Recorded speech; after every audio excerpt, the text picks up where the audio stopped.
স্বাগত। আজ আমরা ইবি হোয়াইটের লেখা মানে ওই যে ক্লাসিক ছোটদের বই শার্লটের জাল সেটা নিয়ে একটু আলোচনা করব। হ্যাঁ, ১৯৫২ সালে বেরিয়েছিল বইটা। একটা শূকরছানা আর একটা মাকড়সার মধ্যেকার বন্ধুত্বের গল্প। তবে শুধু গল্পই নয়, এর ভেতরে আরও অনেক কিছু আছে। ঠিক, জীবন মৃত্যু সম্পর্ক এইসব গভীর বিষয়।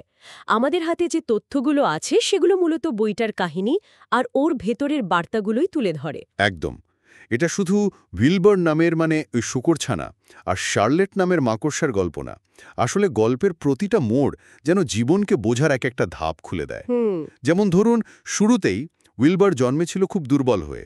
ওকে তো প্রায় মেরেই ফেলা হচ্ছিল। হ্যাঁ, কিন্তু ফার্ন নামের মেয়েটির জন্য ও বেঁচে যায়। ওইখানেই তো প্রশ্নটা আসে, সব জীবনের মূল্য কি সত্যি সমান? ঠিক। আর ওই প্রশ্নটাই কিন্তু পুরো গল্পের সুর টোনটা সেট করে দেয়। তারপর উইলবার জুকারম্যান্সের খামারে গেল। সেখানে গিয়ে যখন জানতে পারল ওকে আসলে বড় করা হচ্ছে খাওয়ার জন্য। সে তো ওর কাছে ভয়ঙ্কর একটা ব্যাপার ছিল। ওর পুরো দুনিয়া যেন ভেঙে পড়ল। আর ঠিক তখনই শার্লেটের আশা।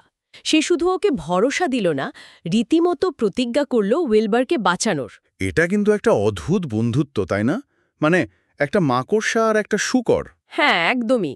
আর শার্লেটের বাঁচানোর যে প্ল্যানটা অসাধারণ। ওই জালে শব্দ বোনা। হ্যাঁ, সামপেগ, তারপর টেরেফিক, রেডিয়েন্ট, হাম্বল, ভাবা যায় একটা মাকড়সার জাল খবর দিচ্ছে। এটা কিন্তু শুধু বুদ্ধির খেলা নয়। আমার মনে হয় এটা আসলে ভাষার শক্তি। পাবলিক পারসেপশন কি করে তৈরি হয় তার একটা দারুণ উদাহরণ। ঠিক বলেছেন। কিভাবে ঠিকঠাক শব্দ ব্যবহার করে একটা সাধারণ জিনিসকেও অসাধারণ বানানো যায়। একদম।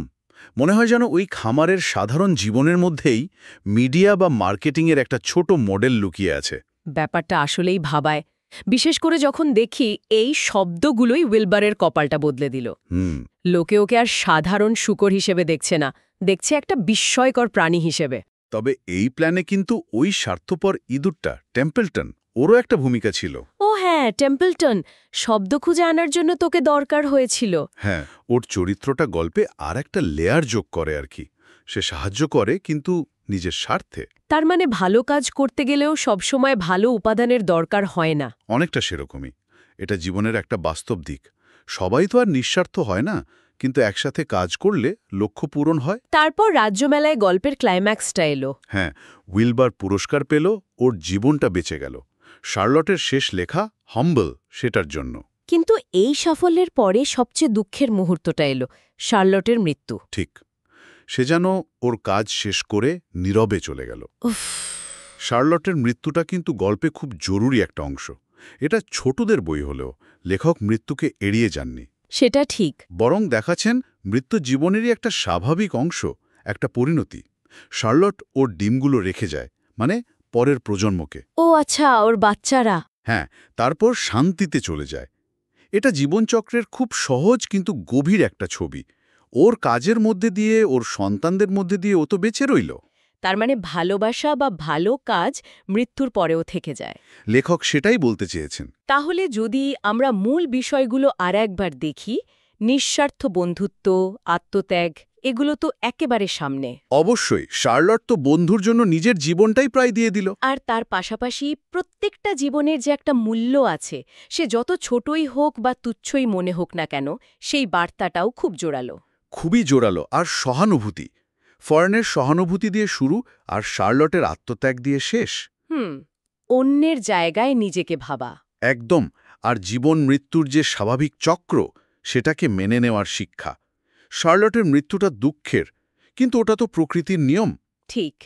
লেখক হয়তো এই প্রকৃতির নিয়মকেই বন্ধুত্বের ভালোবাসা দিয়ে আরও বড় করে দেখিয়েছেন। সম্ভবত তাই। সত্যি, শার্লটের জাল বইটা এমন যে বয়স বাড়ার সাথে সাথে এর মানেটাও যেন বদলে যায়। ছোটবেলায় যা ছিল একটা বন্ধুত্বের গল্প, বড় হয়ে সেটাই যেন জীবনের একটা দর্শন হয়ে দাঁড়ায়। ইবি হোয়াইট খুব সহজ ভাষায় গভীর কথা বলে যান। একদম। গল্পটা শেষ হয়ে গেলেও এর রেশটা থেকে যায় মনে। হ্যাঁ, ভাবায়। শার্লটের মতো এমন নিঃস্বার্থ ভালোবাসা বা অন্যের জন্য নিজেকে এমন উজাড় করে দেওয়া, এরকম ঘটনা কি আমাদের চারপাশে ঘটছে না? হয়তো আমরা খেয়াল করি না। হতে পারে, হয়তো অন্য রূপে, অন্যভাবে। হয়তো আমাদের চেনা জগতের সাধারণ মানুষ বা অন্য প্রাণীদের মধ্যেও এমন অসাধারণ গল্প লুকিয়ে আছে, কে জানে। সত্যি ভাবনার বিষয়। আচ্ছা, আজকের মতো তাহলে এখানেই শেষ করি।